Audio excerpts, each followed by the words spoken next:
if you want to help the poor, go start a company. Right? This is Mm. what's so completely lunatic about people like Elizabeth Warren, who wouldn't know a free market job if it took a shit in her deep dish pizza. Why it's so completely insane for people like Elizabeth Warren to say, I care about the poor. It's like, you don't even know how to create a job, for God's sakes. All you've done is jump from one government tit to another. Like Tarzan with giant udder skies to swing from. Like, what the hell is Barack Obama or Elizabeth Warren? At least people on the right have huge disagreements with them, but at least a lot of them have actually started some businesses and made some jobs. The people on the left, they have no fucking clue what a job is, what it's like to work under government regulation. They're on the sunny side of state power. They're never on the spiky side of state power, right? They don't have the scimitars of the IRS and the regulatory bodies all pointing at them. They're on the sunny side of state power. They have no clue. If you want to help the poor, stop being a demagogue and start being an entrepreneur. I went and co-created a company, grew a company. We had 30 people working for us. Was it a huge company? Absolutely not. Was it a mom and pop operation? Well, a little bigger than that. We had 30 people working for us, and we generated work for hundreds of more people through our business. So I was actually out there helping the poor. The people we hired were students. They were in debt. They were broke. And Hmm. we hired them, we gave them raises, we helped I helped develop their professional skills, anybody who was interested. So I actually went out and helped the poor. And how do you know I helped the poor? I didn't make a big production out of it. I didn't give myself orangutan Nixon arm, patting myself on the back like some weird contortionist and waking up every day and kissing my own reflection in the mirror about what a wonderful philanthropist I was and how charitable I was and how everyone should praise me for being so generous. I actually went and created some jobs for the poor. And that company is still running, and people still have jobs there, and they're raising families on those jobs, and they're paying mortgages on those jobs, and they're buying cars with those jobs, and they're saving for their kids' college education with those jobs. So I actually created a business which has now been sustaining itself for what, 17 years? Beautiful, fantastic. I am now growing with your help Free Domain Radio. We're hiring more people. Our latest hire is someone who's out of school, needs a job. I mean, he could maybe do better than what we're paying him, but we hope to have it grow as time goes along. So I actually go and create jobs for people. But this idea that you're going to go, I've got 11 commandments, and these are the commandments, and this should happen, and this shouldn't happen. It's like, oh my God, will you shut up? Go find a service that people need. Go create a job. Go hire some people, and stop thinking that you solve poverty by hiding guns behind a teleprompter. So, as an entrepreneur, I'm just quite curious because I do agree with you. Did you find it kind of harder to actually start your business because of regulations that were on smaller businesses that were actually trying to start up? Or is that incorrect? Well, look, I didn't run the business side of things. I did R&D, programming, a little bit of marketing, more marketing later in my career. I did sales, technical presentations. But I will say this, that nobody asked to see my programming license. Then things were not too bad as far as the ethics went until the dark times in my late 20s and early 30s. And I'll just touch on this story briefly. But this was really the dark days of dishonor that propelled me into the much deeper study of ethics that resulted in the argument for morality and my break with the vestiges of statism and the despairing plunge into the dark side for me was my susceptibility to financial corruption and to corrupting others.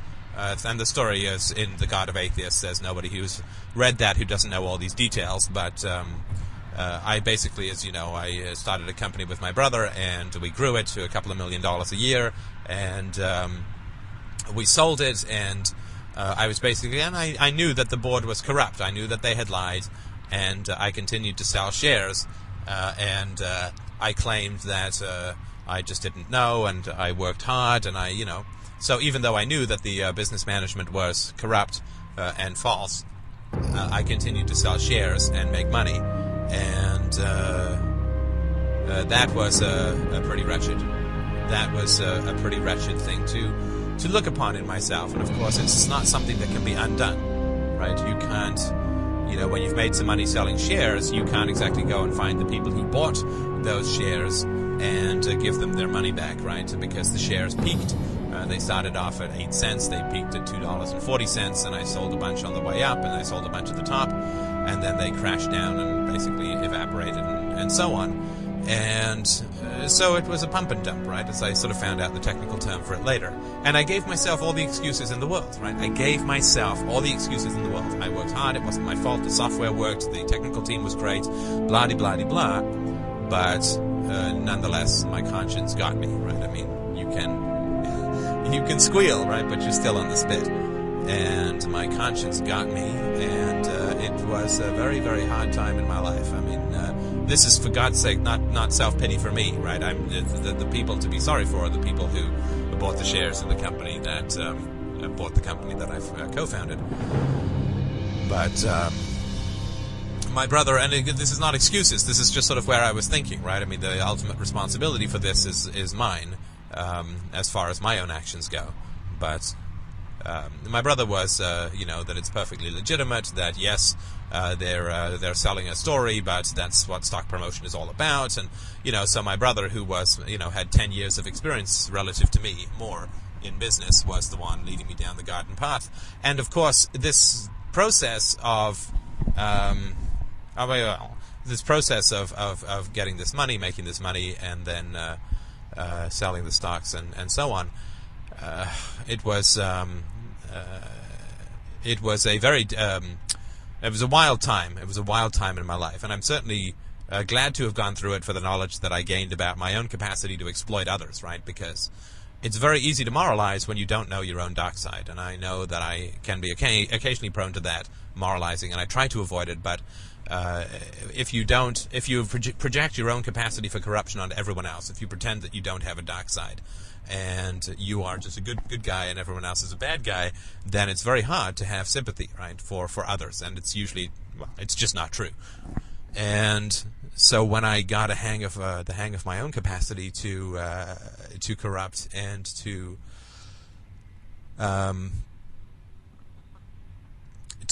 rip people off, right? I mean, to participate in that ripping. I mean, my job was, I was doing a good job. I was creating software that people wanted. We were selling it, but the senior management, the board, had promised stock options to the employees at a certain amount, and then they came down and they were at a much less advantageous amount. So I was already aware of that when I began to sell my shares and to profit from what these people were doing in the marketplace. And I don't hate myself for doing it, because I was not conscious of the corruption that I was. That's the time that it's the most dangerous, right? When you're not conscious, right? And of course, when you are looking at a big pile, when you've grown up poor and you're looking at a big pile of money in the face, it's very hard to want to be conscious of any corruption or any nefariousness that might be going on in the generation or transfer of that income. So I said, well, these people know what they're doing, and my job is technical. My job is to run the software group. My job is not to run the finances. I can't be all things. I can't learn about everything all the time. So my job is to work on the technical side, and it's a little bit of a head in the sand, without a doubt. It certainly would have been asking quite a lot for me to understand all of this, not just emotionally, but from a financial standpoint. There was a lot of skullduggery that later came out, but nonetheless, all sort of caveats aside, I went for the money. I went for the money, and damn the consequences to others. Fundamentally, this is where I went back to the age of 12 or 13 and an amoral state of maximizing resources of mine, maximizing my resources without really analyzing the moral content of what it is that I was doing. Was I initiating force against anyone? No, of course not. Was I defrauding anyone directly? No, of course not. But this is why I said dishonor and not evil. There is such beauty and joy and peace and self-acceptance and self-respect on the other side of self-righteousness, and on the other side of blaming others for their behaviors and not seeing the role of accident and not seeing the role of your own capacity to corrupt others and so on. There is such beauty and joy and love and self-respect and kindness and gentleness on the other side of just looking yourself in the mirror and saying, I have the capacity to do great harm, and I have, and I must make restitution where I can. I must apologize where I can. It is such an incredibly powerful and strong thing to do. It really does feel like you're pulling out your own kidney through your nose. I totally get that. That is the death throes of the false self, which never quite dies, but it's the death throes of the throne. It's the collapse of the throne of the false self. A pessimist who transforms to an optimist in his prime. So even if I'm half dead, I'm half alive. Pour my half-empty glass in a cup. Now my cup is runneth over, and I'm about to set it on you like a motherfucking coaster. I'm going back to what got me here. Yeah, cocky and can't knock being rude off. So fear not, my dear, and drive your teardrops. I'm here, white America's mirror, so don't feel awkward or weird if you stare at me and see yourself. Cause showing too shouldn't be a shock because everybody knows